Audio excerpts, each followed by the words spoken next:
ಧ್ವನಿಯ ತೋರುತ್ತ ಹೆಜ್ಜೆಯ ಮೇಲೆ ಹೆಜ್ಜೆಯ ನಿಂಪುತ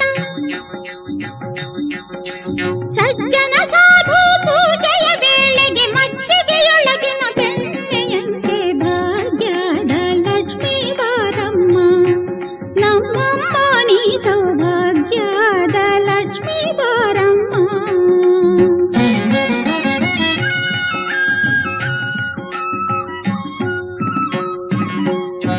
ಕನಕ ವೃಷ್ಟಿಯ ಕರೆಯುತ್ತ ಬಾರೆ ಮನಕ್ಕೆ ಮಾನವ ಸಿದ್ಧಿಯ ತೋರೆ